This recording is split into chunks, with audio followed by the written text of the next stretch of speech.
1998 में एक अमेरिकन आदमी तकरीबन $8 बिलियन में एक आइलैंड खरीदता है। 75 एकड़ का ये आइलैंड कैरिबियन में यूनाइटेड स्टेट वर्जिन आइलैंड का हिस्सा था। इसका नाम था लिटिल सेंट जेम्स। बाहर से ये प्राइवेट आइलैंड किसी जन्नत से कम नहीं लगता था। बेहद खूबसूरत बीचेस, बहुत सारी ग्रीन ट्रीज, बीच में महल जैसा लग्जरी बंगलो, चारों तरफ लग्जरी गेस्ट विलास, दो बड़े स्विमिंग पूल्स, जिम और एक हेलीपैड भी था।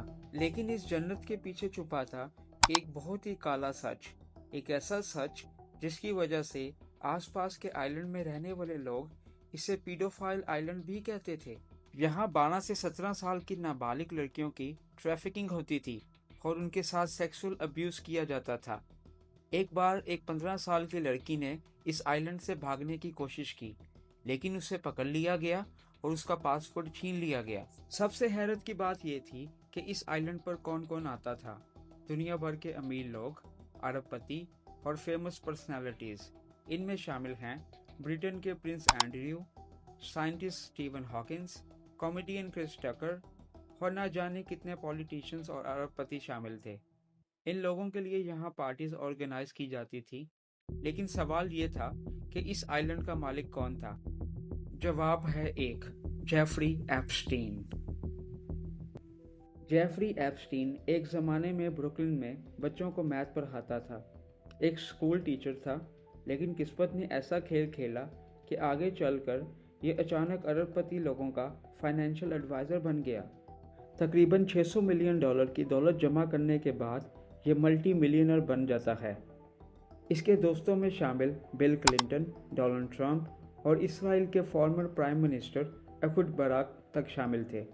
आज की वीडियो में आइए जानते हैं दोस्तों, अमेरिका के सबसे बड़े स्कैंडल का सच, पूरी कहानी एप्स्टीन फाइल्स की। जेफरी एप्स्टीन कोई पैदाइशी अरबपति नहीं था, ना ही वो किसी बड़े घराने से आया था। न्यूयॉर्क के शहर ब्रुकलिन में पैदा होने वाला एक आम लड़का था। पढ़ाई में भी ठीक ठाक था, लेकिन ऐसा कुछ नहीं था जिसको देखकर ये कहा जा सके कि ये बच्चा आगे चलकर अमीरों की पार्टीज का स्टार बन जाएगा। करियर की शुरुआत उसने एक स्कूल टीचर के तौर पर की। 1970 और 1980 के ज़माने में एप्स्टीन अचानक ही फाइनेंस की दुनिया में घुस गया। लेकिन यहाँ भी उसने ना ही कोई बहुत बड़ी कंपनी बनाई और ना ही कोई मशहूर फंड चलाया। लेकिन इसके बावजूद उसके पास पैसा बेहिसाब आने लगा। धीरे धीरे एप्स्टीन की पहचान एक फाइनेंसर से हटकर एक फिक्सर की बन गई। एक ऐसा इंसान जो अमीर और पावरफुल लोगों की ज़रूरतें पूरी करता था। उसकी पहचान अमेरिका के साबिक सदर बिल क्लिंटन, ब्रिटेन के प्रिंस एंड्रयू और डोनाल्ड ट्रंप जैसे बिजनेस टाइकून्स तक हो गई। बड़े बड़े पॉलिटिशियंस, अरबपति लोग और टेक इंडस्ट्री के इम्पोर्टेंट लोग उसके राब्ते में आने लगे। उसका नाम जितना बड़ा होता गया, उतना ही उसे समझना मुश्किल होता गया। उसके पास एक प्राइवेट आइलैंड था, लिटिल सेंट जेम्स, जिसको लोग लोलिटा आइलैंड भी कहने लगे। बाहर से ये एक लग्जरी वेकेशन स्पॉट लगता था, लेकिन अंदर क्या होता था ये खुलकर कोई बताने को तैयार नहीं था। कहा जाता है कि यहाँ बहुत ही सीक्रेट पार्टीज होती थी।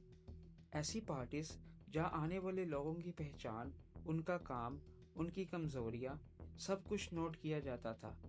एप्स्टीन की पार्टीज में शामिल होना सिर्फ इंटरटेनमेंट नहीं था, बल्कि एक तरह का एंट्री पास माना जाता था। अगर आपको वहां बुलाया गया है तो इसका मतलब है कि आप इस पावर सर्कल का हिस्सा बन चुके हैं, और जो एक बार इस सर्कल में आ गया उसका बाहर निकलना बहुत मुश्किल हो जाता था। यहाँ से कहानी में एक और किरदार की एंट्री होती है, जिसका नाम है गिस्लेन मैक्सवेल।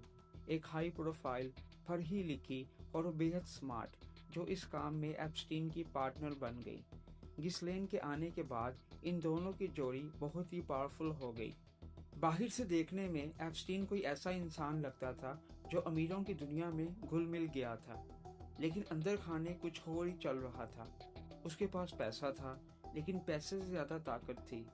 आहिस्ता आहिस्ता ये सवाल उठने लगे कि एप्स्टीन सिर्फ ऐशो आराम का सौदागर नहीं है, बल्कि कुछ और भी है।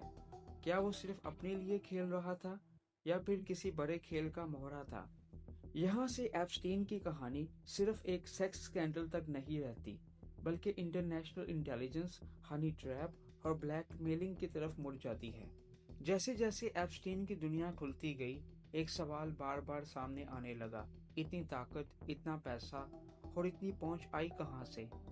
यहाँ से एक बहुत ही खतरनाक थ्योरी जन्म लेती थी कि एप्स्टीन सिर्फ ट्रैफिकिंग नहीं कर रहा था, बल्कि एक बहुत बड़ा हनी ट्रैप नेटवर्क चला रहा था, जिसका मकसद सिर्फ मौज मस्ती नहीं था, बल्कि दुनिया के सबसे ताकतवर लोगों को फंसाना था। एप्स्टीन और उसके साथी गिस्लेन मैक्सवेल एक सोची समझी प्लानिंग पर काम करते थे। पहले लड़कियों को टारगेट किया जाता था, ज़्यादातर नाबालिग या माली तौर पर कमज़ोर लड़कियों को। फिर उन्हें मसाज, जॉब या लग्जरी लाइफ के ख्वाब दिखाकर एप्स्टीन की दुनिया में लाया जाता था। इसके बाद बारी आती है उन मेहमानों की जो पॉलिटिक्स, बिजनेस और रॉयल फैमिली से आते थे। इन मुलाकातों के दौरान कमरे महफूज नहीं होते थे। एप्स्टीन के घर और आइलैंड पर छुपे हुए कैमरास लगे हुए थे। जो कुछ भी होता था वो रिकॉर्ड किया जाता था, फोटोज, वीडियोस, ऑडियोस, सब कुछ। यानी वो लोग जो खुद को दुनिया के ताकतवर इंसान समझते थे, वही लोग किसी और के हाथ में अपनी सबसे बड़ी कमजोरी दे रहे थे। यहाँ से इसराइल की खुफिया एजेंसी मोसाद का नाम सामने आता है। कहा जाता है कि इस हनी ट्रैप नेटवर्क से ये दोनों जो भी इंफॉर्मेशन इकट्ठी करते थे वह मोसाद तक पहुंच जाती थी और उसके बदले इन्हें सिक्योरिटी, पैसा और पावर मिलती थी। इस दावे की तस्दीक एक एक्स इसराइली स्पाई एवी बिन मेनहासे ने भी की थी। एक इंटरव्यू में उन्होंने कहा था कि एप्स्टीन और गिस्लेन एक क्लासिक इंटेलिजेंस ऑपरेशन चला रहे थे, बिल्कुल वैसे ही जैसे किसी मुल्क की खुफिया एजेंसी चलाती है। अब सवाल उठता है कि गिस्लेन मैक्सवेल इसमें इतनी अहम क्यों थी? इसका जवाब उसके वालिद रॉबर्ट मैक्सवेल में छुपा हुआ है। रॉबर्ट मैक्सवेल एक बहुत बड़ा बिजनेस टाइकून था, लेकिन उस पर मोसाद के लिए जासूसी करने का इल्ज़ाम था। कहा जाता है कि उसने इसराइल को बहुत ही सेंसिटिव इंफॉर्मेशन दी थी और 1991 में उसकी अचानक समुद्र में गिरने से मौत हो गई। बाप की मौत के बाद गिस्लेन ने उसी अधूरे नेटवर्क को एप्स्टीन के साथ मिलकर आगे बढ़ाया। एक और नाम जो बार बार सामने आता है वो है इहुद बराक, इसराइल के साबिक प्राइम मिनिस्टर। बराक की एप्स्टीन के साथ तस्वीरें, मुलाकातें और ईमेल्स डिस्कशन में रहीं और न्यूयॉर्क में एप्स्टीन के घर इसराइली सीक्रेट एजेंट्स का आना जाना भी था। कुछ रिपोर्ट्स के मुताबिक एक इसराइली एजेंट ने एप्स्टीन के घर पर काफ़ी दिन गुजारे और दोनों के बीच लगातार ईमेल्स के जरिए राब्ता रहा। इन सब बातों की बुनियाद पर यह कहा जाने लगा कि एप्स्टीन सिर्फ लोगों को ब्लैकमेल ही नहीं कर रहा था, बल्कि इंटरनेशनल पॉलिटिक्स में इस्तेमाल होने वाली सेंसिटिव इंफॉर्मेशन भी जमा कर रहा है, जैसे डिफेंस डील्स, फॉरेन पॉलिसी और बिजनेस एग्रीमेंट्स। वो सब मालूमात जो एक मुल्क को दूसरे मुल्क पर फ़ायदा दिला सकती हैं। हालांकि इस पूरी थ्योरी को इसराइल के साबिक प्राइम मिनिस्टर ने रिजेक्ट कर दिया था, लेकिन दूसरी तरफ एप्स्टीन की ईमेल्स में इसराइल का जिक्र बार बार मिलता है। 2019 में जब एप्स्टीन को फाइनली गिरफ्तार किया गया तो लगा अब सब कुछ सामने आ जाएगा कि इतना पैसा आया कहाँ से और इसके पीछे कौन था। लेकिन गिरफ्तार होने के सिर्फ एक महीने बाद 10 अगस्त 2019 को न्यूयॉर्क के मेट्रोपॉलिटन करेक्शनल सेंटर जेल से एक खबर आती है कि एप्स्टीन ने खुदकुशी कर ली है। सरकारी बयान के मुताबिक उसने जेल में खुदकुशी की थी, लेकिन यह खबर जितनी तेजी से फैली उतनी ही तेजी से सवाल भी उठने लगे कि ये कोई आम कैदी नहीं था। उसके पास ऐसी मालूमात थी जो दुनिया के पावरफुल लोगों को बेनकाब कर सकती थी। ये बात और भी हैरत अंगेज इसलिए थी कि एप्स्टीन पहले से ही सुसाइड वॉच पर था, यानी उस पर कड़ी निगरानी रखी जा रही थी, लेकिन फिर भी उसने खुदकुशी कर ली और इसका जवाब आज तक नहीं मिला। उस रात जेल